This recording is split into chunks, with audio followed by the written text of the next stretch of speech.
So this one is something very different from a brand that likes to do just that, release different and unique watches. Because of that, the watch may not be for you, but if you like to mix it up sometimes, the new Coral Steward from Olto-8 might be a good option with its textured dial and kind of crazy case design. Now, this was sent into the channel by Olto-8 and does not have to be returned, but like always, they have no say when it comes to the content of today's video. So let's get to it and take a look at the watch.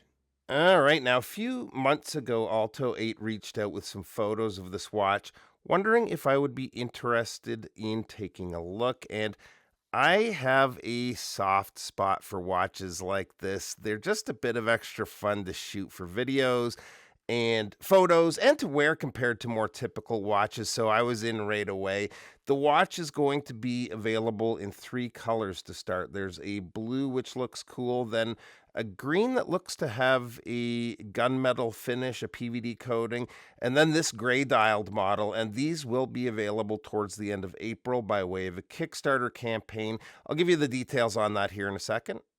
So these are a dive style watch with an inner rotating bezel operated by the crown at the 9 o'clock, which is exactly the same as the crown at 3. So the case is perfectly symmetrical.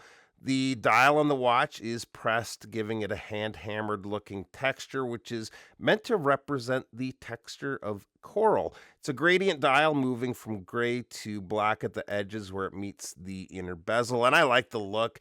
Can't quite tell if the markers are applied or maybe stamped into the dial, but they appear to be applied. Over at the 3 o'clock, we have the date framed in steel, and overall, it's a fairly easy to read watch, especially with that wide bezel with the bold markers like that. Good looking handset, but one negative with them is the second hand has no loom, which is one of the things that could turn this from a dive style watch into an actual diver.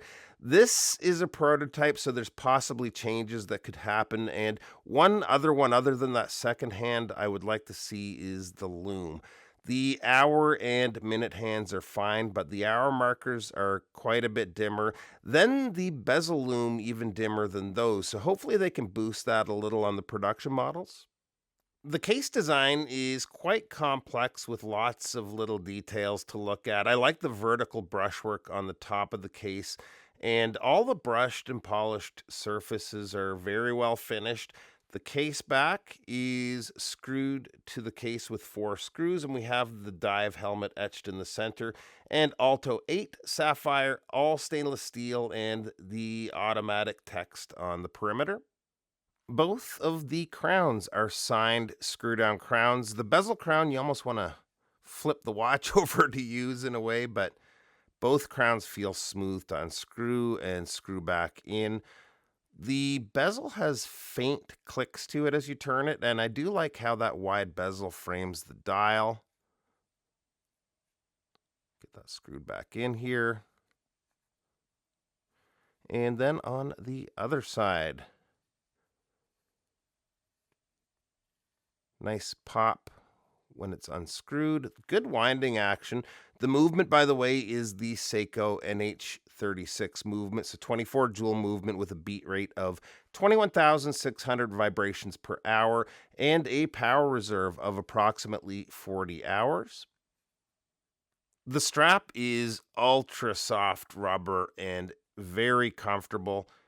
I like that the holes are close together like that so you can get a good fit, and you can see it is also vented, which would come in handy if we could ever get some warmer weather here. It's, believe it or not, this video is coming out a few days after filming, but they're calling for snow tonight of all things. But we've got quick release spring bars.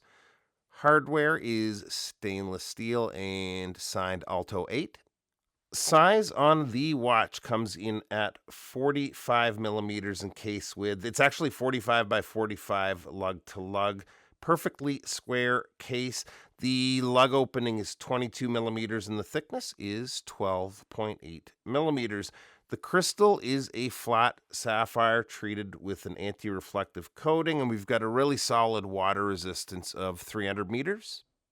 And here it is on my 7.25-inch wrist, and it is a big watch. There's no doubt about that, but wears not too bad with that shorter 45 millimeter lug to lug. So overall, this is a watch that's got quite a wild design, but it is very well built and finished. If they could give that loom a little help, that would be great, though. So the campaign will be starting the 28th of April, and if you sign up to their newsletter, you can secure the super early bird price, which is 299 USD. Full MSRP is going to be 400 US. So if you like the style, I think the pricing is fair. Link to where you can sign up will be below. Appreciate you taking a few minutes to stop by, and we'll see you real soon.